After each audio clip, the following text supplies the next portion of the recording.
All right, well, we're ending our series, The Story of the Torah, tonight. So I know you're just so bummed out that we're leaving the law, right? But it's not a book of law, right? It's a story that includes laws. Remember that? Yeah, that's what we need to be thinking about the Torah. Um, okay, so the last book of the Torah is the book of Deuteronomy, which is always fun to say. Sometimes you get tongue-tied, you'll say Deuteronomy or something like that. So um, this is the last book, so we're on this side of the chart. Um, now, did any of you get a chance to kind of scan through Deuteronomy over the last week? Anybody? Bunch of Baptists. You do like this. Yeah, there you go. um, it's an interesting book. There's if you've read the other books of the Torah, you sometimes get bogged down in Deuteronomy because it's like, wait a minute, I think I read this already. It's because Moses is retelling parts of the story to the next generation of Israelites. So the scroll of Deuteronomy, we call it a book, but originally it was a scroll. It's the conclusion of the Torah, but it's not the end of the story. Okay, so it flows right into the book of Joshua. If you read the last line of Deuteronomy and then read the first line of Joshua, you'll see that it's a perfect transition. So the story doesn't end here; it just continues on. So what we've learned so far is that the next generation of Israelites, remember the previous generation died in the wilderness, right? We learned that in Numbers, because they refused to go into the land because, yeah, it's a beautiful land, but there's giants and we don't believe God can do anything with that. So they wander around in the desert for 40 years. We find out in the very first part of Deuteronomy that it makes it very clear, if you're paying attention, that it takes them 40 years to go for an 11-day journey. It would have taken just 11 days to get there, but instead 40 years. So that's a long, what do you call it? That's a long way around. Okay, so we're in the next generation of Israelites. They're at the edge of the promised land, and that's where the book of Deuteronomy takes place. So let's do some kind of introductory things about the book, and then we'll start walking through like we normally do. So Deuteronomy, and I've got charts in your notes. Why does that look wrong? Sorry, I'll get this figured out. On my screen, everything looks different. But anyway, okay, so Deuteronomy, just like the other books of the Torah, the title Deuteronomy was assigned to it later. That's not the original Hebrew title. The Hebrew title is Devarim, and it just means words. Anybody want to guess why it's named words? Whoa, I can't hear everybody at one time. Because there's a lot of them. Did somebody say that? Yeah. Yes, there are 34 chapters of words. Look at the first verse, Deuteronomy chapter 1, verse 1. It says, these are the words. That's why they named it words. Creative, huh? It means, it's a word that means words or speech. So this is a speech of Moses. That's what this scroll is about. Deuteronomy is a Greek word that means second law, because it's the second time Moses is giving the law to Israel, because it's the next generation. Okay, now in your notes, if you're looking at our app in the notes there, you'll see all the other Hebrew words for the books of the Torah. So Genesis is a Greek word that means genealogy, but the Hebrew title is Bereshit, which means in the beginning. So if you go throughout, the Hebrew titles are different. And the reason why I'm telling you that, because you're probably thinking, well, who cares? The Hebrew titles actually make more sense because they're titled after what the story's about. So like Numbers, we call it Numbers, which is a bad title. The actual title is In the Wilderness, because when you read the book of Numbers, it's about the 40 years in the wilderness. So Anyway, the original titles actually help you understand what story you're reading, and we came along later and jacked it up with different titles. So we also put all the books in the wrong order, but we'll talk about that some other time. Um, okay, so here's the literary design, and I like to show you that because it helps us keep everything kind of in order. So Deuteronomy has three main sections. Chapters 1 through 11 is the opening speech. All of it is Moses' speech, but this is kind of the opening part where he's going to retell the story of Israel. The middle part is he's going to retell the law to these new Israelites, a new generation of Israelites, but they're not all exactly the same. He's actually going to add some new ones. Okay, so I know you probably hadn't noticed that because you don't have the previous law memorized, and neither do I. But there are some additions to it because things have happened between Leviticus and Deuteronomy, right? The book of Numbers, a lot of stuff happened. What mostly happened in the book of Numbers? Do you remember? What did Israel do most consistently in the book of Numbers? Huh? Complain, rebel, go against God, have no faith. All that happened over a 40-year period. So by the time this book comes along, when he's about to go into the promised land with the Israelites, well, not Moses, but the Israelites are going to go in, there's some more rules that need to be added. Because if you remember the storyline of the Torah, it's 10 commandments, failure, a bunch of commandments, failure, over and over and over again. Deuteronomy, here's some more commandments in addition to the ones you've already gotten. So that's what we're reading about in the middle section. There's some really important stuff in there that we're going to point out tonight. Not everything, but just a few things. And then the final speech kind of ties it all together, and there's a couple poems, or you might call them songs, toward the end there. And then, spoiler alert, Moses dies. Oh, shocking. I know. You thought he was still alive, didn't you? Zach, this is where you laugh. Oh, thank you. Okay, you weren't here Sunday. You let me down. I had this moment which I thought was really funny. Nobody laughed, and I looked over, and you weren't there. And I was like, okay. That's his. He's on the laughing team. That's his ministry team. Okay, so we got these three main sections. So here's what we're going to do. We're just going to kind of walk through this. I'll try not to keep us here too long, but no promises. I don't think I'm ever short, am I? All right. So you ready to dig in? Chapter 1? Okay, good. All right. So chapters 1 through 3 are going to tell Israel's story so far.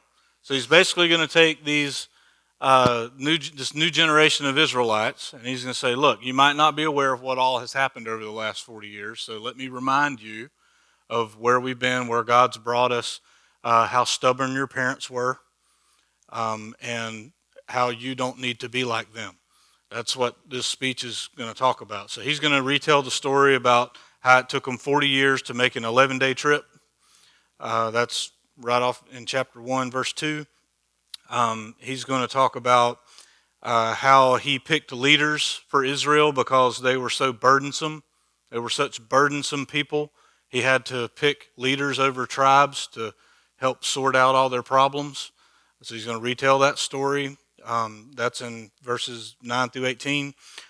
He's going to retell the story about how they got to the land and looked at it and it was awesome and they refused to go in.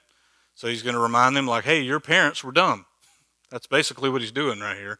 He's just not using my words, but he's saying your parents got to the spot that God promised them and didn't believe God could let them take the land. So they chickened out, and that's why they spent 40 years in the wilderness, and that's why they're still buried in the wilderness, by the way, and they're not going in. He's going to retell the story about defeating the giant kings, Sihon and Og, right? Remember Og? He had the big, huge bed, 13.5 feet by 6 feet bed. So he's going to tell that story, and then he's going to tell his own failure story about why he's not allowed to go into the promised land. Because remember, God told him to speak to the rock. He strikes the rock twice, and God sees that as an act of a lack of faith. And I think added to that, it's not just a lack of faith; it's also frustration and anger, and because he starts off by saying, "You idiot people," not those words, but close. And then he hits the rock twice, so he can't go into the land. He retells that story. And then in chapter 4, he's going to basically call them to faithfulness. He's like, look, your parents blew it over and over and over again, and God was merciful over and over again. Sometimes he kicked their butt, but he was still merciful, and he still put up with them, and he provided for them when they were complaining and all that. So don't be like them. So there's this big kind of call to faithfulness section. And if you look at chapter 4, if you're reading along in your Bible, chapter 4, verses 6 through 8, he's talking about the commandments, the covenant of God. He says, keep them and do them, for that will be your wisdom and your understanding in the sight of the people, or the peoples.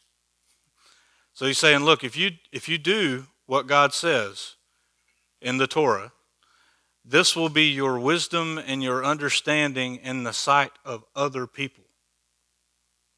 When he's talking about the peoples there, he's talking about these nations they're about to go into. They're about to go into a land that's filled with all kinds of crazy people. So he says, if you keep this, this will allow you to live in wisdom in the middle of craziness. Okay, so you see what he's doing here? He's saying this is what you got to hold on to, what God has said, what he's told you to do. He says, and these people who, when they hear all these statutes, will say, this is what the Canaanite people are going to say. Surely this great nation is a wise and understanding people. For what great nation is there that has a God so near to it as Yahweh, our Elohim, is to us? Do you see what he's saying here? He's saying, if you do this right, Israelites, don't be like your parents, do it right. When you go into this land, there are going to be people living in this land around you, and they're going to look at God's law and how you live it out, and they're going to think, wow, look at these people. Look at their laws. They're better than our laws. Look at how they live. It's better than how we live. And what nation has a God who's near to it? God who's near. Now, remember in Leviticus and in Numbers, where's the tabernacle supposed to be? Where they set up their camps around the tabernacle. God's in the middle. He's near, right? So all these people groups are supposed to be looking at Israel and saying, your God is different than our God because our God's off somewhere and we've never seen him before. And sometimes he listens and sometimes maybe he doesn't, and we don't really know what he's doing. And sometimes he gets angry and all of our crops die and we don't know why, and so we have all these rituals and we hope that he's going to restore our crops, but we never hear from him. That's how they operate. They're going to look at Israel and say, your God's actually right there in a tent, in the middle of all your tents, right? So that's what he's setting up for them. He's saying, look, if we do this right, all the nations around you are going to come to you and want to know about your God. That was the point of Israel from the beginning, right? When he told Abraham, I'll make a great nation out of you, and through you all the nations of the earth will be blessed. That's what he's talking about. All the nations will be coming to Yahweh through Israel. Now, ultimately, they don't do a very good job of that, but we won't skip ahead yet. Okay, and let's see, verse 7, into verse 7. Whenever we call upon, verse 8. And what great nation is there that has statutes and rules so righteous as all this law that I set before you today? So there's something really good about this law. Now, as modern Christians, we look back at the Torah and we think, gosh, that was terrible. It'd be terrible to live like that. That's because we're in a different context than they were back then. That's why we think that. But Israel lived in a land surrounded by barbarians, surrounded by people who were sacrificing their children, surrounded by people who had very strange sexual practices. And for Israel to have this kind of law in the middle of that would have really stood out. It would have been unique, which is what the word holy means. That's what God means by you'll be a holy nation. You'll be set apart and different. Okay? And also in this section, he's going to teach them the Shema. You ever heard of the Shema? Anyone? It'll sound familiar to you. Chapter 6, verse 4. This became the prayer of the Israelites. They pray this twice a day. Okay, Jews today still do it. All right, chapter 6, verse 4 and 5. Shema, O Israel. Shema means hear or listen. The Lord your God, the Lord is one. You shall love the Lord your God with all your heart, with all your soul, and with all your might. You may know that as the great commandment. Right? Remember the lawyer asked Jesus one time, what's the greatest commandment? He asked him, what is the greatest commandment? Jesus gives him two. He asked for one, Jesus gave him two. I love it when Jesus does that. So he's quoting this passage, and he's quoting something from Leviticus. Love your neighbor as you love yourself. Right? Those were the two great commandments. But this is where the first one comes from. So this was the prayer of Israel. Listen. That's how it starts. The prayer starts with listen.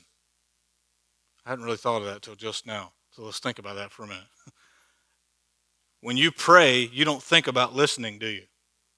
You think about talking and God listening. Israel's main prayer began with listen. Isn't that interesting?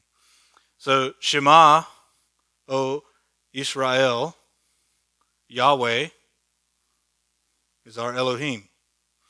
And it says the Lord is one. And there's differences of translation on this, but basically what it means is Yahweh is alone. In other words, he is God alone. So remember, in their worldview, there are other gods, little g, Elohim, spiritual beings, that have set themselves up as gods over nations. Israel is saying, Yahweh is our Elohim, and there's no Elohim like Yahweh. He's unique. Get it? Okay? That's their main prayer that they pray twice a day. All right? And what does it mean to listen to that God? To love him. To love him is to be listening to him. And to listen to him is loving him. Do you see it? These things are interchangeable. So if you fast forward into the New Testament, when you get to the book of James, half-brother of Jesus, right? And he talks about, you say you have faith but don't have works, really? What he's pulling that off of this concept. Well, you say you listen to God, but you don't love him with all your heart, soul, mind, and strength. To love him is to listen to him. And to listen to him is to love him. Do you see that? So, and then look at verse 6 of chapter 6. He says, now this is not just for you adults. These words that I command you today shall be on your heart. Now, stop here for a minute. In the Hebrew thinking, ancient Israelite thinking, your heart is what you think with. There's no Hebrew word for brain. There's no biblical Hebrew word for brain. In modern Hebrew there is. But they didn't think that this up here did the thinking. They thought your heart did the thinking. That's where all your emotions are. That's where your will and your desires are. So that's how they conceived of it. So these commands I'm giving you today shall be on your heart. And you shall teach them diligently to your children. Well, how do you do that, Moses? Well, you talk of them while you sit in your house, while you walk by the way or the road, when you lie down, and when you rise. That's how you do that. So how do we teach our kids? You just talk about it all the time. And so you thought you had to be a Bible scholar. You thought you had to know how to answer all the deep, dark questions of the Bible. You don't. I mean, it'd be great if you did, but you don't have to. You just need to talk about it all the time. That's how you teach your kids. So when you wake up in the morning, maybe you pray with your kids. We probably all need to do that in the morning, right?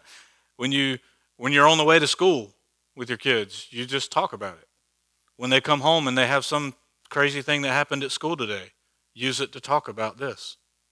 Bring Jesus into the discussion, right? That's how we do it. It's simple. That's how Moses said it. Look, teach them diligently to your children. Just talk about them. When you're sitting around the house, when you're driving on the road, I'm translating into modern times here. When you're driving on the road, when you lay down at night, when you get up in the morning. And he goes on, he says, you shall bind them as a sign on your head. Remember the Pharisees had that box on their head? Yeah, they took this a little too literal. He meant, bind them on your hand, which the Pharisees had one there too. And they shall be as frontlets between your eyes. You shall write them on the doorpost of your house and on your gates. And all of this is language like, look, this needs to be every part of your life. Okay? It's every part of you. It's every part of what you talk about with your kids. It's every part of the home you're building. That's what that means. It doesn't mean that if I literally write God's word on my doorpost, that's going to make my house great. Okay, that's not what it means. Chapter 7, this gets interesting. Israel is told to drive out the people living in the land they're about to go into. Now, here's what you need to know about this. We need to take a minute here because this is really important. Have you ever heard people say that they can't believe the Bible because God told Israel to commit genocide in the Old Testament? Have you ever heard anybody say that? I mean, maybe you don't know anybody personally, but if you were to get on YouTube tonight, you can find numerous videos of people who are attacking the Bible, and this is what they bring up. That God told the Israelites to go in and just mass murder all of these people. Okay? Now, that's what everybody thinks these passages are saying. That is not what these passages are saying, and I'm fixing to prove it to you. Okay? So he's told you need to drive out the people from the land. Drive out. Does that mean kill them all? No, it means get them to leave so you can settle there. Now, I will give the atheist this point. It still looks kind of bad because they're going in and they're going to take the land of people who've been living there a long time. Okay? So I'll grant you that one. Okay? So if we want to argue about that, we can. But you can't say that God told the Israelites to just go in and kill everything in that land, because that is not what the Scripture says. That's not even what happened. Okay? All right, so let's just kind of track with this. Now he's going to list 7 groups in chapter 7 that they've got to drive out. And it's the Hittites, the Girgashites, the Amorites, the Canaanites, the Perizzites, not parasites, but Perizzites, the Hittites, the Jebusites, and the Mosquitobites, and all those people. So, and by the way, the Jebusites are in the area of Jerusalem. They just don't tell you that yet. You got to put that together later. So, all right, so here's what we need to know about this. Most of that list that I just gave you are giant clans. They're clans of giants. Because remember when the spies went into the land, why didn't they want to go into the land? Because there's giants everywhere. They're huge, and we look like grasshoppers, which means they're bigger than Goliath was. Okay, Goliath was a little over 9 feet, I think. The average Israelite was probably around 5 feet, give or take. They were short people. Okay, so Goliath would have looked like a giant to that person, but they said we're like grasshoppers to them. Okay, so we're not going in. So there's giants there. All right. So what the authors intend for us to make the connection is that these giant clans aren't supposed to be around. Where did we learn about the giants from first? The little guys. That's funny. Yeah. The sons of God came down to the daughters of men. Yeah, I'm not sure what that means, but okay, well. I got. Yes. Yeah, we'll go with that. All right, good. You were thinking something better than I was.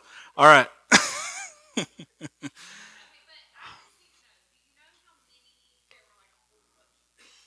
Well, they're about to go into the land and start going place to place in a very large region of land. The land, what we know now is the land of Israel. It's a pretty large area, beautiful area, fertile. I mean, great farmland, all that stuff, water, everything. Um, they're scattered. These giant clans are scattered throughout the whole place. Yeah, because there's giants in the Philistine camp. That's what Goliath was, Philistine. So that's over here by the coast. If you're looking at the map of Israel, the Mediterranean's here. Um, Babylon's over here. Israel's here. I don't even know if I'm right angle for you. So Philistines are like they're on the coastland. They live on the beach. And then you've got the hill country, which is to the north, and there's a bunch of giant clans living there. That's the area of Bashan, where Og and Sihon live, and the serpent mound that I told you about that's still there, and the wheel of giants, and all that. All that's up there, all the way down to the bottom to where you would cross over into Egypt. So that whole area is full of all different kinds of people groups: Canaanites, Amorites, Hittites, all those. And all of them have some amount of giants in them, if not totally. So we don't know how many exactly. There's no way to know that. There are a lot. I mean, if it was just a few, and you've got 600,000 Israelites, if you're a spy going into the land, and it's like, man, there's 3 giants in there. We can't go in there. That'd be crazy. There had to be a lot of them. There had to be a lot. And they didn't just go like look over a mountain and go, nope. They went and traveled through the land for a pretty good long period of time looking at all these different areas, and they came back and were like, no way. So there had to be a lot of them. So I'm telling you all this to say this response to the atheist attack, you probably still won't get far because it sounds even crazier to say, well, they weren't really having to kill humans, they're killing giants. To which the naturalistic atheist is going to be like, okay, that's worse than what I thought it said, right? But for the Israelite, if we're trying to understand this the way the original readers understood it, that's my goal, okay? I'm not trying to make sense out of everything for you. I'm just trying to say this is what the text is saying and how they understood it. The giants were not supposed to exist because they know from their Genesis 6 story where they came from. They're not fully human. They were not supposed to exist. We don't even know how human they are at all. We just know they're not like us. And they're evil, and they're cannibals. They're not good people, okay? And they led all these people to do all these crazy practices and stuff like that. So, and if you read Enoch, which I've told you before, just be careful with it, but you can read it. It describes a lot more detail to that story. But so when they go into this land, you have to do a lot of reading and studying to figure this out. And luckily, I've got an Old Testament professor that did it all for me. And I went back and checked, and I think he's right. Every place where God tells them, because there are a few places where God's going to tell them, when you get to this certain spot with these certain people, don't leave anything alive. There are a few of those. Not many, but a few. Every single one of those are giant clans. Every single one. There is no place where they're told to go in and just kill normal people. Okay? So if you hear somebody say that, just know you don't need to have your faith shaken because you know the answer to that. Now I'll let you decide how you want to explain it to those people. But anyway, I just want to give you the information. Okay, now let's look at chapter 7, verses 2 through 5, because there's something really important here we need to understand. Chapter 7, verse 2 says this, "And when the Lord your God gives them over to you," talking about these people, or these beings that are living in the land, when God gives them over to you, and you defeat them, then you must devote them to complete destruction. You see that? You must devote them to complete destruction. Anybody reading a different version? Does it say anything different? Everybody's reading ESV? All right, well, let me just take this phrase and help you understand something. Okay? Most people read that phrase and think it means kill everyone, devote them to complete destruction. The reason why we think that is because that's what those English words mean to us. But in Hebrew, it's not exactly saying that. Okay? The Hebrew phrase is ha-harem ta-harim. And what those words mean is put under a ban, like ban them. Okay? It can also mean to excommunicate someone or to declare something as forbidden. It does not mean murder. It means to make sure when you get into this land, you have no part of their culture. Drive them out and settle where they were, but tear down every idol, tear down every place of worship for all their gods and all that kind of stuff. However they lived, you don't live anything like that. It's banned. That's what the Hebrew means. Okay? What they're destroying here is the culture of these people. They're not told to kill everybody. Only in a few places are they told to do that. Okay? Now, he says, now, just in case you're thinking, wait a minute, but I don't know. I don't know about that. I think it means kill everybody. All right, well, then how would we explain the next part of the verse? You shall make no covenant with them and show no mercy to them. Let's keep reading. You shall not intermarry with them, giving your daughters to their sons or taking their daughters for your sons, for they would turn away your sons from following me to serve their gods. Now, wait a minute. If you're killing everybody, how are you going to intermarry with them or make covenants with them? You see the logic here? It can't mean kill everybody because right after that he says, don't get married to them and don't make covenants with them. So that can't mean genocide. That make sense? Am I making sense? Okay. Because undoubtedly, if you ever meet an atheist or you have someone in your family, just know the atheists probably know your Bible a little bit better than you because they go looking for stuff. They go looking for the things you don't want to find. Okay, and they find them. So, and plus they get on YouTube and they go listen to every atheist video they can find. And they're going to bring up this passage. And now you've been equipped to tell them, well, yeah, that's what that says in English, but just logically flow through the verse. If it means kill everybody, why did he tell them not to intermarry? Why did he tell them not to make covenants? Does that make sense? Plus, the Hebrew's not even saying kill everybody. It's saying don't have anything to do with their culture. Put their culture to death. The things that they do needs to not exist in this land anymore. That's what they're destroying. Yeah, and it's different. It's not like they did the same thing in every city. It's different. And it's also not like they came in and just wiped out everything at one time. In chapter 7, verses 22 and 23, we find out that they're commanded. God commands them not to drive everybody out all at once. Here's what he says, verse 22 of chapter 7. Then the Lord your God will clear away these nations. Wait, who's clearing away the nations? God. That's interesting. I'm going to clear away these nations before you, little by little. This is going to be a process, not a one-shot deal. It's going to take a while. We're going to do this slowly and in stages. You may not make an end of them at once.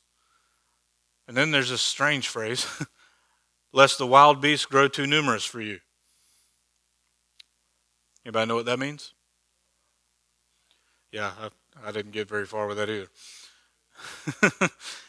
Best I can tell on that one is if you just go in and wipe out all these people, they're killing off wild beasts to eat them, and I'm guessing maybe it'd be overrun if there's not enough people killing some animals. I don't know. Anyway, I'm going to cut that out of the video because I look like an idiot. But anyway, verse 23. But the Lord your God will give them over to you and throw them into great confusion until they are destroyed. Okay, so when we go in, we might have to fight, but for the most part, God's going to somehow throw them into confusion. They're going to take off. Isn't that interesting? right? We see this in multiple stories in the Old Testament. There's one story in particular, I cannot remember where it's at, just came to my mind, where they're about to go take this group of people and fight them, and God says, I want you to go just stand here and watch what I'm going to do. And then as they're watching, the armies go crazy and take off or fight each other and kill each other off or run away. I mean, they do all these weird things because those armies were allowed to see God's army, spiritual army, standing on the ridge. The Israelites weren't necessarily seeing them, but the ones they were about to fight against did, and they got scared to death. Right? So God does this throughout the story. He throws them into confusion. They end up killing each other. All kinds of stuff. So some crazy stories in your Old Testament, if you hadn't noticed that already. So he's like, look, I'm gonna throw them into confusion. We're gonna do this in stages, little by little. In chapter 9, we find out that God wants the giants. They're called in that chapter the sons of Anakim. It's a giant clan. He wants them driven out of the land. And here's what he tells us. So here's where we learn, why does God want these people to get out? Okay, verse 5 of chapter 9. He says, not because of your righteousness or the uprightness of your heart, he's talking to Israel, are you going in to possess the land. So in other words, I'm not taking you into this land because you're good people. Why did he say that? Well, numbers, that's why. Right? He says, here's why. But because of the wickedness of these nations, the Lord your God is driving them out from before you. And that he will confirm the word that the Lord swore to your fathers, Abraham, Isaac, and Jacob. So why is he driving these people out of the land? Because it's wicked. What they're doing is wicked. Now, it's not clearly described to us. In a few places we find some hints here and there. But we do have a lot of these people's writings now. We've dug up multiple tablets, cuneiform tablets, stone tablets, clay tablets in that area from the Canaanites, the Hittites, the people who lived in Ugarit, which is the Bashan area. We've got a lot of their writings now. So we know a lot about their culture. We know a lot about their religion. And it's ugly. These are the people who were worshiping Baal. It's B-A-A-L. It's actually in Hebrew pronounced Baal. That's the god that had all these strange sexual practices to worship him. The other god is Molech. This is the god that people sacrifice their infant children to. So they had a big statue of this god, and he had his hands out like this. And they built a fire inside of him. It's like a giant oven. It has a big opening right here. And they would place the child in the arms of this statue, and it would burn up alive. And that's what they were doing to worship their gods. That's what these people were up to. Okay, it was their culture. God tells Israel, that doesn't need to go on. So when you get there, we're going to drive that out. That doesn't need to be happening in the world I created. So do you see what's happening here? Okay? So when somebody says, well, God commanded Israel to go in and just kill all these innocent people. First of all, they didn't kill them all. Second of all, you need to go do some studying about what kind of people these were. I mean, even today, even though the United States gets in a lot of wars we probably ought to stay out of, even today, when there's mass genocide going on somewhere, some developed country will usually go in and try to put a stop to it, right? It's not always the case. Probably should happen more often. Maybe this is a bad example. Let's say that in Valdosta, Georgia, the whole group of people there started sacrificing their children, burning them alive to their God. Do you think we ought to do something about that? Okay, so when somebody tells you that God shouldn't have told Israel to do this, I want you to use that example. All right, so if someone was in Valdosta, Georgia, a whole group, everybody that lived there were sacrificing their children by burning them alive to a false god. Should we do something about that? They're going to say, absolutely. Okay, then why can't God tell the Israelites to do it? It's no different. Does it make sense? Okay, I'm trying to give you some defense here. Okay. What time is it? Good night. 7:30. Y'all listen too slow. That's the problem. It's okay. I forgive you. Okay, so I've got to find something to skip here. Chapter 10, verse 22. I'll show you this, and then we're going to just move to the next section because I can't say everything. Chapter 10, Moses reminds Israel that God has kept his promise to Abraham. Look at verse 22 of chapter 10. Your fathers went down to Egypt, 70 persons. Remember that from Exodus chapter 1? Very beginning of Exodus, there's 70 people in Israel. And now the Lord your God has made you as numerous as the stars of heaven. That sound familiar? Numerous as the stars of heaven? Genesis, was it 15? God's talking to Abraham, says, look up at the stars. Count them. You can't count them, can you? But that's what your descendants are going to be like, right? So he's reminding them, look, God's keeping his promise. Look at us. We're 603,000 people. We started with 70 in Egypt. All right, chapter 11. Some of this seems really cool in my head, and I'm telling you, and you don't act like it's cool. But okay. Chapter 11, there's a lot of things going on there. But look at verse 11 and 12. He says, the land that you are going over to possess is a land of hills and valleys, which drinks water by the rain from heaven. Now, right before the previous verses talks about Egypt. Like when you were in Egypt, you had to irrigate your crops. You had to go get water and bring it to your crops. You had to dig ditches from the Nile into your farmland to get water because it's a desert. Egypt, you ever seen Egypt? It's a desert, and there's like one river, and there's a little bit of green on each side of the river. So you'd have to irrigate your crops. It was hard work. He said, but not this land. This land you're about to go into, it's got hills and valleys. What happens when it rains on hills? It goes to valleys, right? So what does that mean? It means it's a good land to plant some stuff, right? And look at verse 12. He says, it's a land that the Lord your God cares for. The eyes of the Lord your God are always upon it, from the beginning of the year to the end of the year. So this land is special. God personally cares for it and takes care of it. Can you think of a time in the biblical story where God took a special interest in a certain region of land? Yeah, there's a region called Eden, and God planted a garden in the middle of it. Remember that? Remember all those rivers? And there was a mist that was watering the ground, and it was like this beautiful place, right? That's why I think Israel is Eden. And I think Jerusalem was the garden. It's just my opinion. But it kind of makes sense, doesn't it? I could be wrong about that. I should say that. All right. Chapter 11. So this opening speech, Moses is like me. He's long-winded. So this opening speech ends with a very important passage. Look at chapter 11, verse 26. He says, see, I am setting before you today a blessing and a curse. All right, so we got a blessing and a curse. These are your two choices. All right, the blessing, if you obey the commandments of the Lord your God, which I command you today, which he hasn't done yet. He's going to do that in the next section.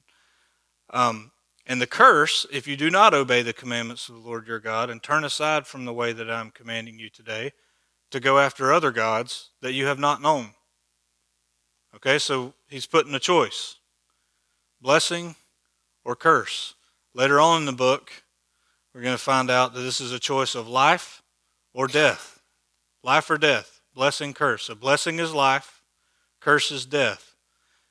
Can you think of a time in the story where there was a choice between life and death? Like the first time in the story.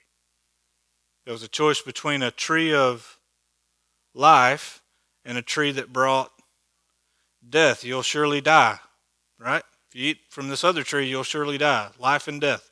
They're getting the same choice. They're about to go into what I think was Eden, and they're going to have a choice just like Adam and Eve did. Life or death, blessing or curse, right? Okay, this next section, I've got to decide what not to talk about here. The next section is a big collection of laws where he's basically going to say, okay, you kids of Israel, you may not be aware of all the laws that your parents knew of but didn't follow, so let's go through this again. And he's going to retell the law. He's going to add some new ones because they need some new ones as a result of all the stuff that happened in the wilderness. So he's going to start with Israel's worship. The point there is, look, the place you're about to go into is filled with all kinds of people with all kinds of gods, and they've got all kinds of spots to worship their gods. Okay, so you're going to see places where there's little temples built to their gods. You're going to see these big poles that are symbolic of their god where they'll worship. And you'll see all these places around trees where they've set up an idol for worship. And you'll see these called various different things throughout the storyline. So that's how they worship their gods. They've got them all over the place. But your God is one God. He's not many gods. He's one God. And he's going to have one place where you worship him. And that's the tabernacle. Right now, the tabernacle is mobile. It's a mobile temple. Okay? But when they get there, it tells you over and over again that God's going to pick a spot. And that's where you're going to put his spot. And he's going to put his name on that spot, and that's where you worship him. Don't be like everybody else and worship all over the place and under trees and on hills and all that stuff. You go to the spot that God tells you. Okay? One God, one spot. Make sense? And then he's going to describe, look, it's not just that you go and you worship God, you also need to care for each other. Caring for each other is worship to God. He's going to connect all of that in Deuteronomy. So this is why we always say, like, how we treat each other, because we're fellow images of God, is worship to God.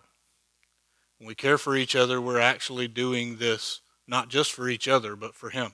Make sense? Okay? So this is not a New Testament concept. Well, it is, but it's based on an Old Testament concept. God didn't change from the Old to the New Testament. Okay? So caring for the poor is really important. And then this next section is going to talk about Israel's leaders. And we need to really cover this part. Not all of it. I just want to focus on one part of it particularly. So there's three categories of leaders in Israel. Now, up to this point in the story, they don't have this third part. They don't have kings. They don't have a king of Israel. Okay? All they have right now is they got Moses, who's a prophet, who's the prophet. They've got elders and they've got priests. The Levites are the priests. The elders are like judges. They're leaders over each tribe. They function like a judge. They decide things and disputes and they settle things like that. So you've got elders and priests. We don't have kings yet. They don't have a king. Do you know why they don't have a king? Because God's their king. God wants to be their king. Also, the high priest, do you remember what the high priest was wearing on his head? It was a gold crown, a holy crown.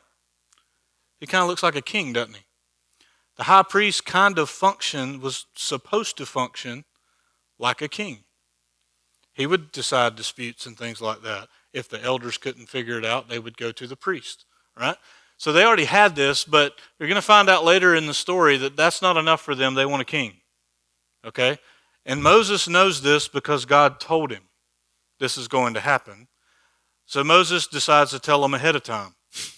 You're going to want a king, so let's talk about that, okay?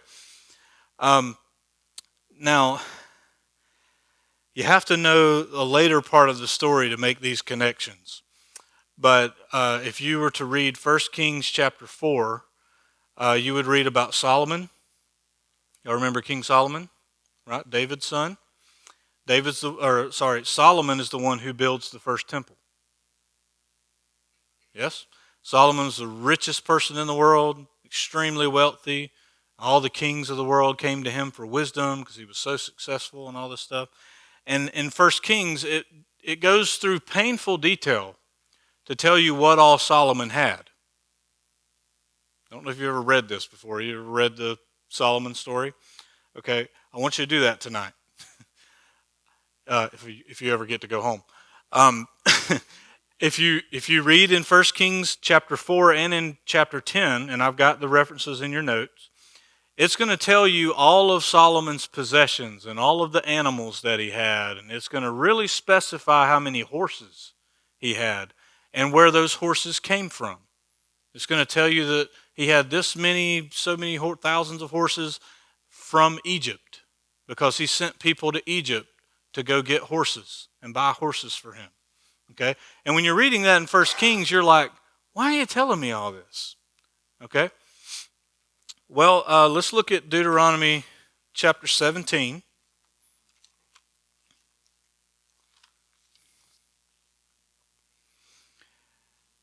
And we're going to start in verse 14. And just keep all that stuff I said about Solomon in your head. He was filthy rich, and he had horses from Egypt. And we know Solomon had a bunch of wives. Do you know that? Do you know how many? Who knows how many wives Solomon had? 700. 700 wives and 300 lady friends. Okay? So he got 1,000 ladies. He's a ladies' man.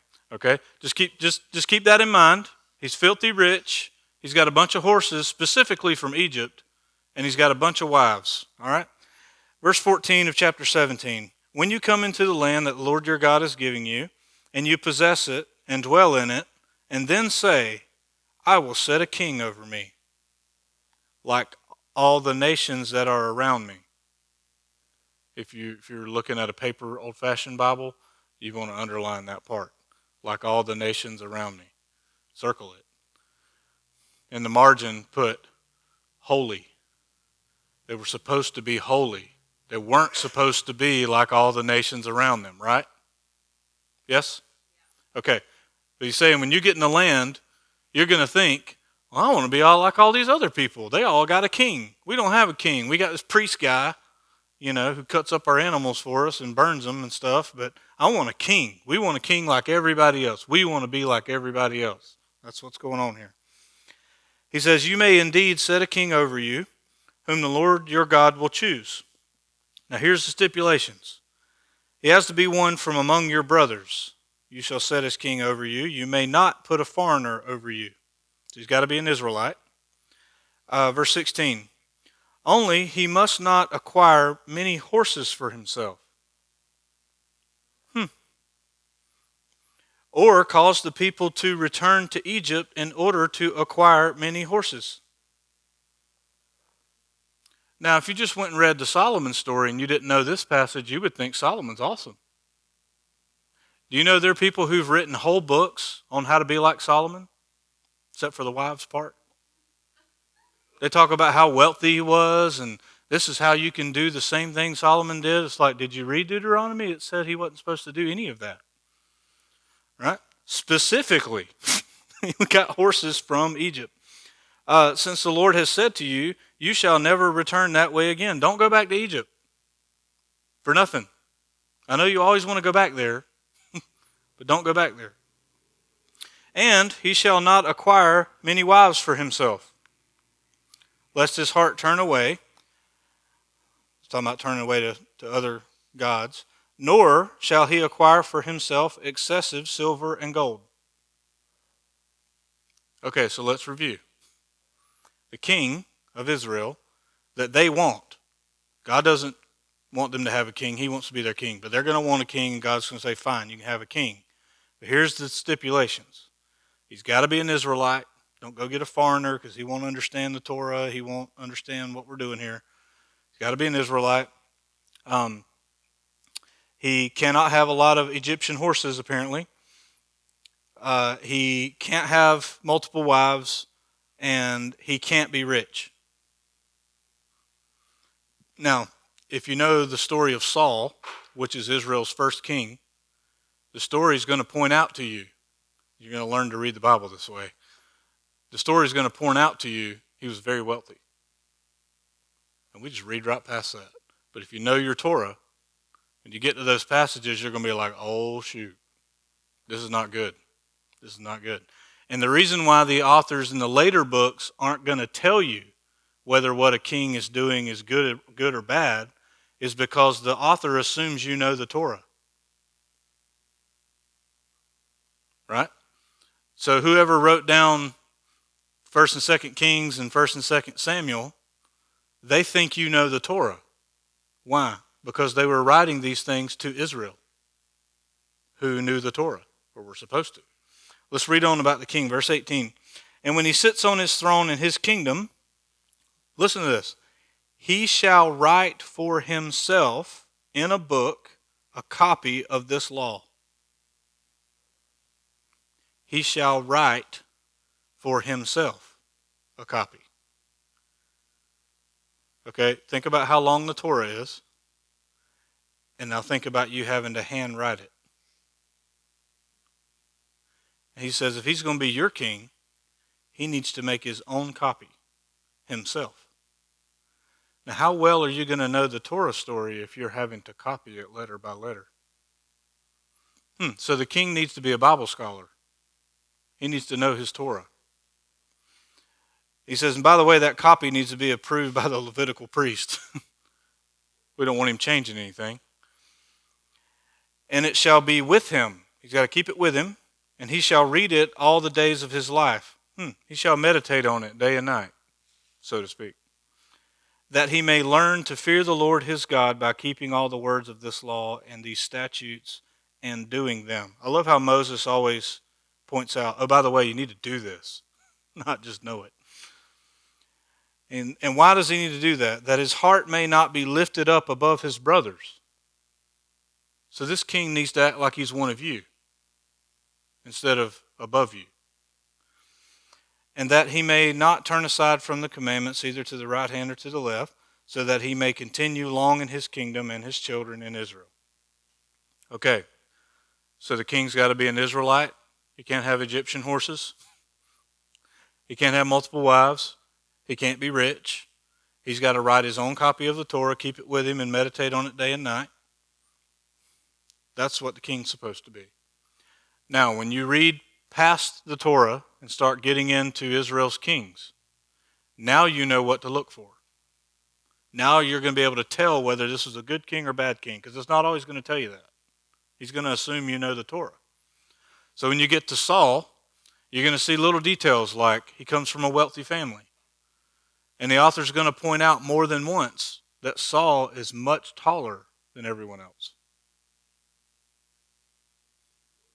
And he just moves right along. Gives you one of those details. And we normally read past it thinking, okay, Saul's tall. Tall Saul. All right, well, who cares? But then you keep reading and he says it again. And you're like, wait, is he trying to tell me something? Maybe Saul had some bloodline in him that wasn't good. He's taller than everyone. He's also more handsome than anyone in Israel. Tells you that, too. So he's a pretty guy, and he's taller than everyone in the kingdom. Maybe the author's trying to give us some clues. Now, how does Saul turn out? Bad. Really bad, okay? So this is how, knowing the Torah, if you know it really well, it teaches you how to read the rest of the Old Testament. Because the authors aren't always going to give you all the details because they're in the Torah. If you know the Torah, if you meditate on the Torah day and night like Psalm 1 says, then you'll get the rest of the stories. Make sense? Okay. Okay. Chapter 20 is very important too. I keep thinking I'm going to skip some stuff, and then I'm like, I don't know, you got to say this. Chapter 20 is going to talk about what to do when you get to these cities. They're not always going to like you showing up, okay? This chapter is going to show you, though, that God's not a genocidal maniac. Okay, this is more defense you're getting against the atheist, the YouTube atheist, okay? Here's what he tells them. He says, when you go, verse 10, when you draw near to a city, It's chapter 20, verse 10. To fight against it, don't start with fighting. Offer terms of peace.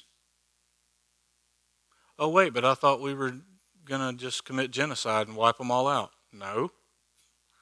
When you get there, offer them peace.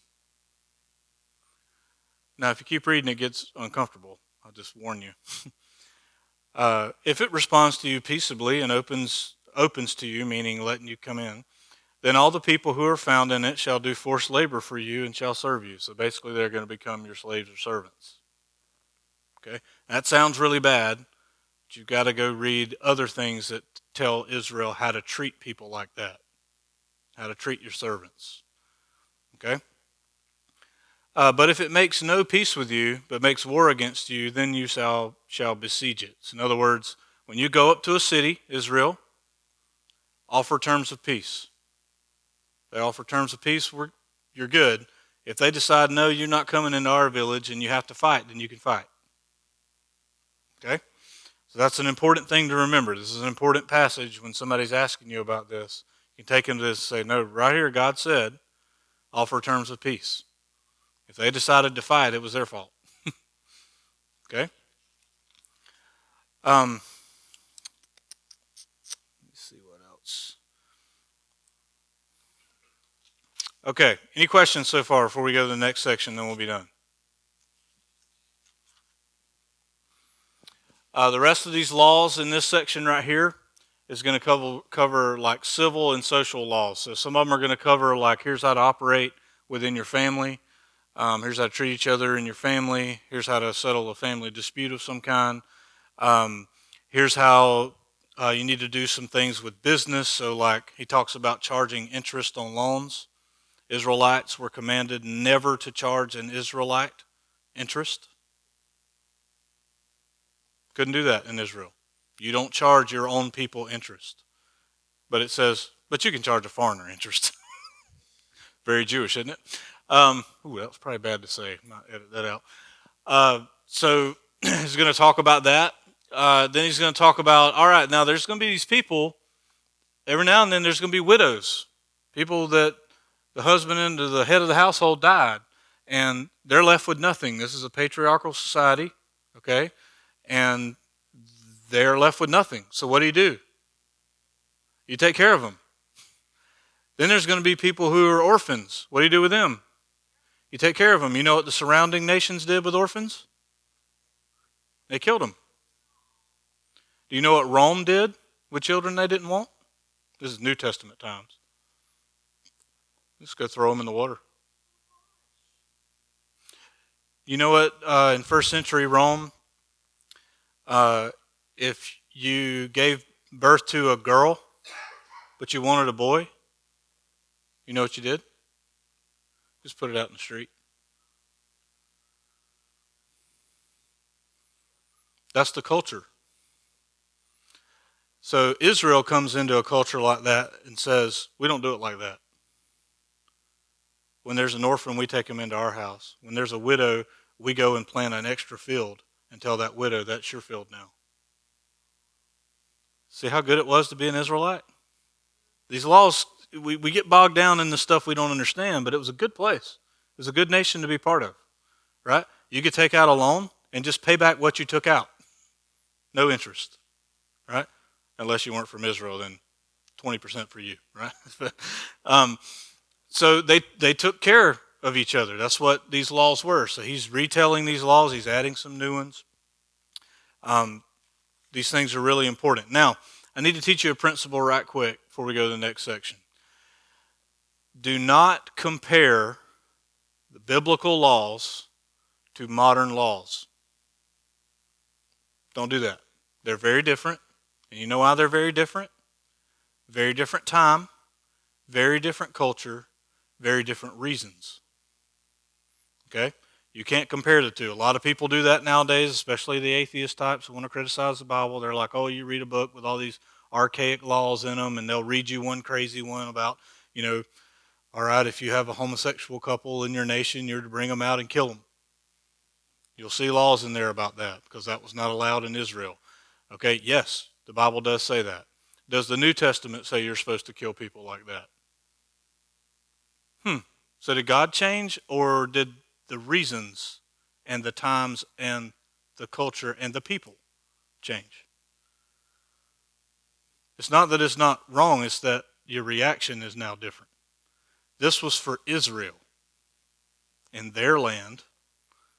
The New Testament is about everybody, right? Okay?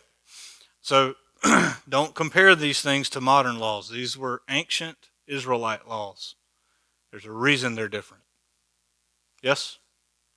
It's no different if you go into different places in the world today. They have very different way of doing things. And they think they're right. Okay? This is what God wanted his people to do at this time. Now, is the law still in place, like we've got to obey all the laws in the Old Testament? Yes or no? Do you still have to obey the Old Testament law? No. That covenant has ended. There's a new one now. That's why it's called the New Testament. Testament means covenant. Okay? All right. The last part is Moses' final speech. He's going to remind them, listen and obey is blessing. Disobey, rebel is curse. You got life and death. This is your choice, right? To which if you were in the audience, you'd be like, you said that already, right? But this is one big speech. And then he's going to give some last words. And these are interesting because they're, if you look in your Bible, chapter 32 and 33, notice it's poems, right? The heading in chapter 32 says the Song of Moses in the ESV, right? This is a song, chapter 32 is a song that God tells Moses to teach to Israel. He said, I'm going to give you a song. Teach it to the people. They got to memorize it. Okay? And he's going to go through in poetic form with a lot of poetic language and metaphors and all that kind of stuff. And he's basically going to tell the story of Israel. And it's going to go back even before Israel. Like in verse 8 of chapter 32, when the Most High gave to the nations their inheritance, when he divided mankind and fixed the borders of the people. When was that? When did God divide up mankind? Huh? Tower of Babel? Yes. Okay, so that's what he's talking about here, when he divided mankind. He fixed the borders of the people according to the number of the sons of God. But the Lord's portion is his people, Jacob, his allotted heritage.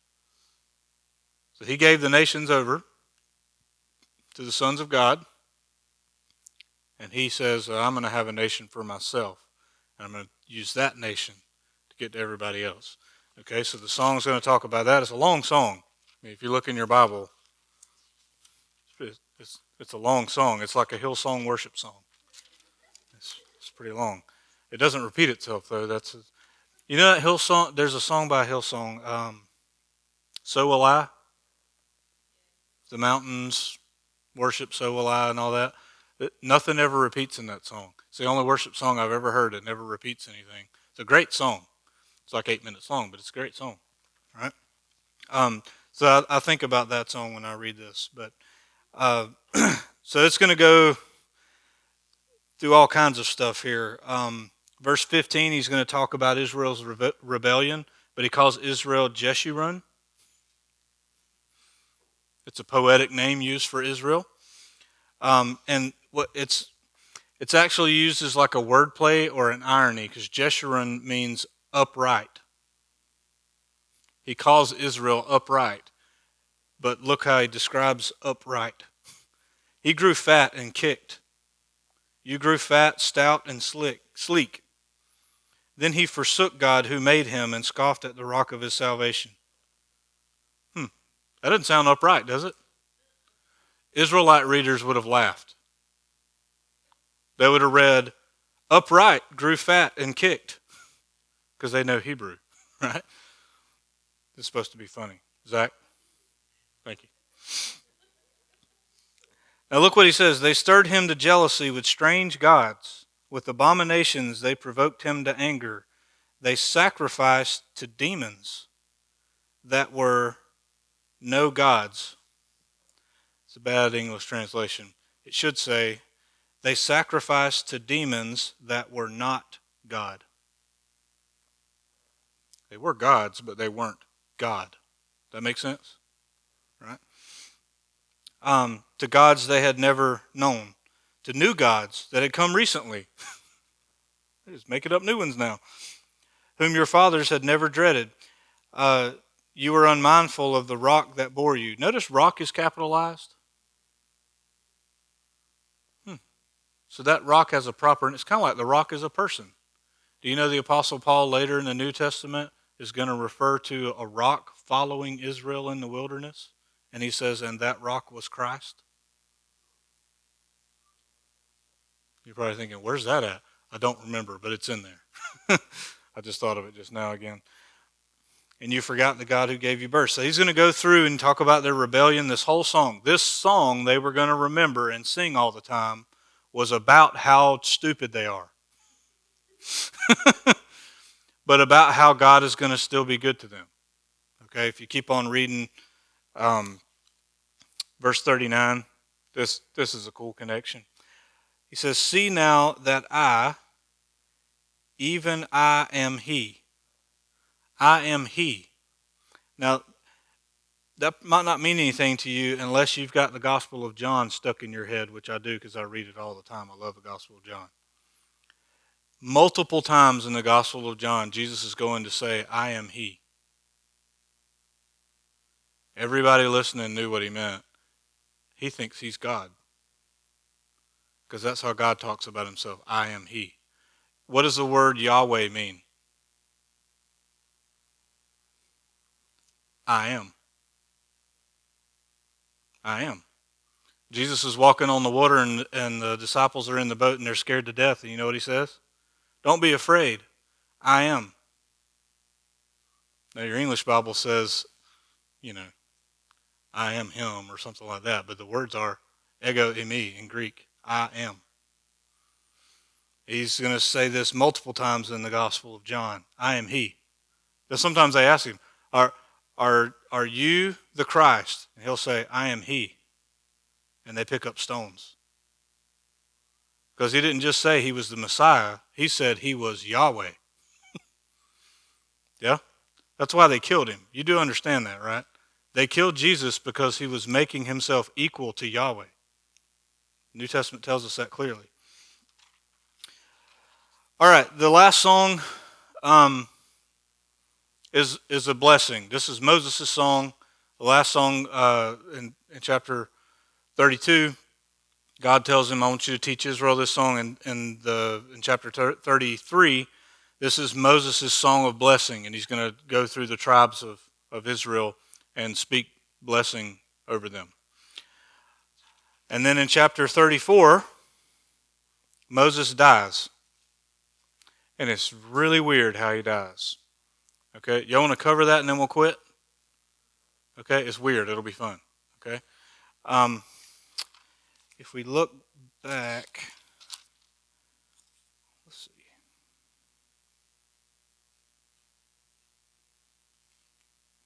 Forgot to tell you this part, and that's important. Chapter 31, verse 16. If you'll turn there real quick. Look what God tells Moses about this new generation of Israelites. The Lord said to Moses, behold, you are about to lie down with your fathers. That means die. To lie down with your fathers is to go to where your fathers are. Sheol, right? The grave. Then this people, after you die, this people will rise and whore after other foreign gods among them in the land. He uses that word. It's a strong word, I know, but he uses that word because at Mount Sinai, what God was doing is he wants to get married to his people. He wants to go in covenant with his people, meaning you're going to be faithful to me. Those are marriage type terms, being faithful to each other, right? So you're going to see this throughout the Old Testament. You're going to see very harsh language. It's like Israel is cheating on God with other gods. Okay?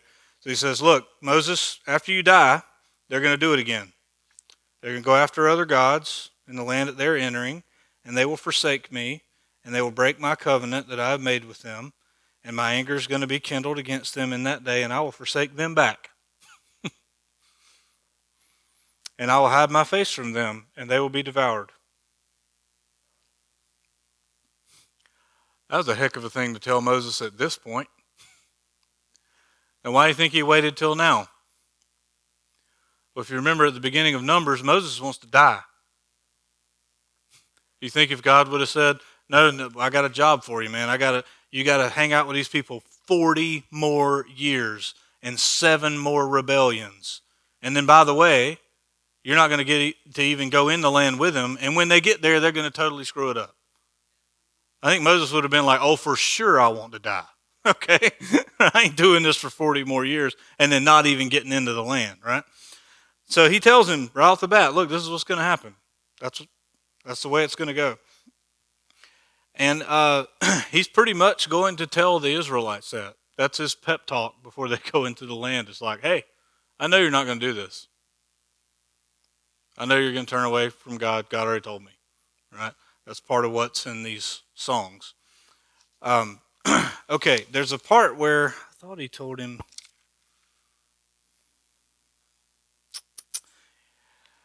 Anyway, God tells Moses, I want you to go up onto this certain mountain, and I want you to go up there and die.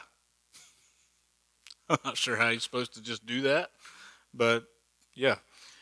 So Moses, this is chapter 34, verse 5. So Moses, servant of the Lord, died there in the land of Moab, according to the word of the Lord. Now look at verse 6.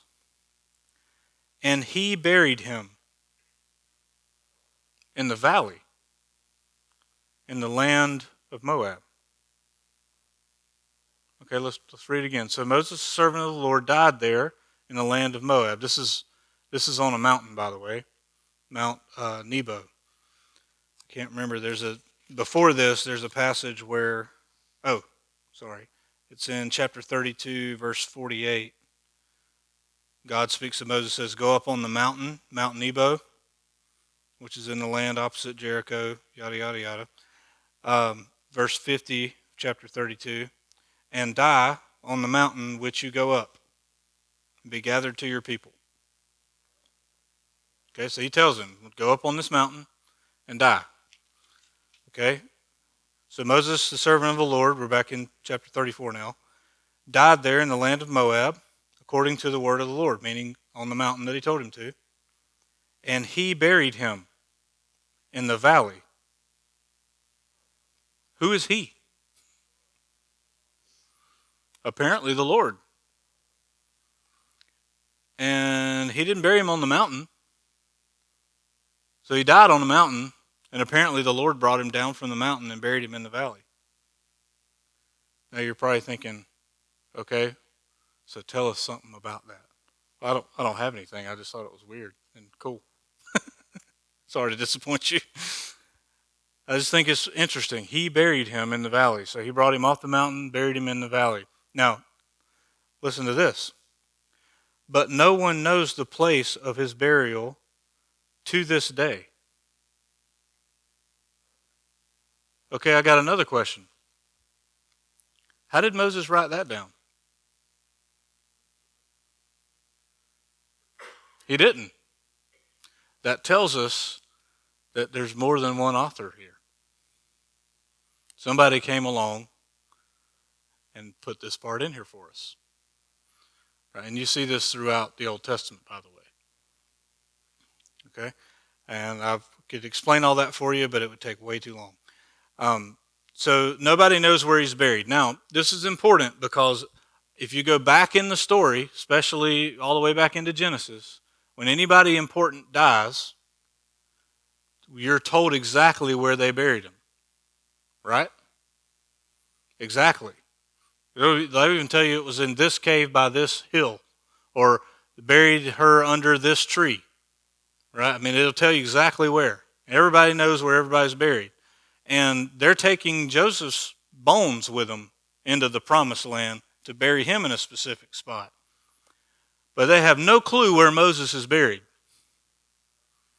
And the reason why that's significant is because it explains why the Israelites later started to believe that Moses was taken up like Enoch.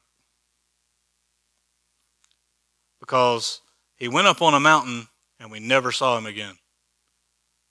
God took him off the mountain and apparently buried him in a secret spot in a valley somewhere, and we have no idea where he's at. So they started thinking Moses got taken up like Enoch got taken up. And later in the story, Elijah is going to be taken up and not die.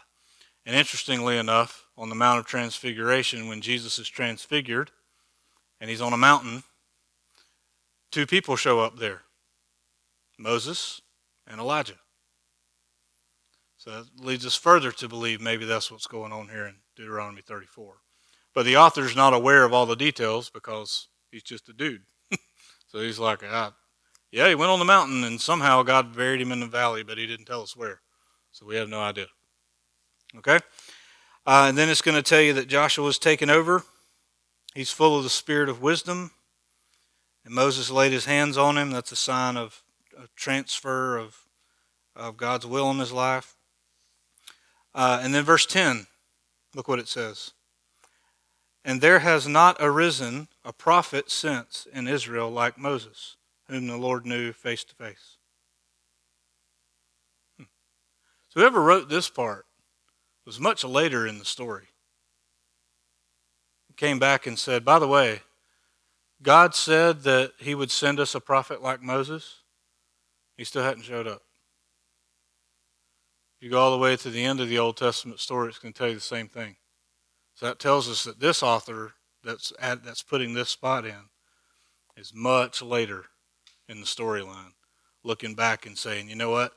Just so you know, right here at the end of the Torah, the prophet like Moses never came. You get to the end of the Old Testament, he's going to tell you again, by the way, that prophet like Moses, he never came. And then when you flip to Matthew, Matthew's whole point in the first several chapters is, here he is. He's like Moses. He had to go to Egypt, come out of Egypt. He had to go into the water and come out of the water. He went on a mountain and gave a law. He was tempted in the wilderness. Here he is. That's what Matthew's doing. And Jewish readers they caught on to that quick. Right? We don't know our Old Testament, so we miss what they're doing in the New Testament a lot of times. So that's how it ends. And then when you turn the page, after the death of Moses, there's Joshua. He goes right into the next part of the story, and they start going into the land. Okay? Now, the next section of your Old Testament, you've probably heard it called the historical books. Joshua, Judges, Ruth, Kings, Samuel, all that, Chronicles. You've heard that called the historical books. That is not how the Jewish people referred to them. They did not see them that way. They're called prophets. The book of Joshua is a book in the book of prophets. Joshua and Judges. Ruth is not even in that collection. Ruth actually was written much later, but it is telling a story that happened in the time of the Judges. Ruth is actually in the next part of the collection with the Psalms and all that. Actually, 1st and 2nd Chronicles is the end of the Old Testament. But in your Old Testament, it's like right in the middle.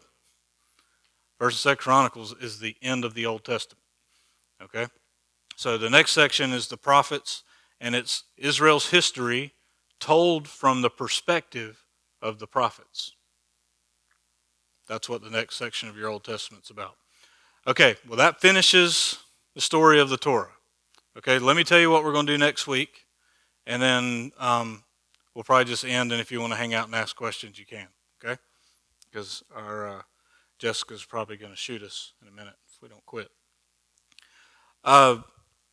Next week, we're going to start on Matthew chapter 24, and we're going to call this study the end of the age. Okay?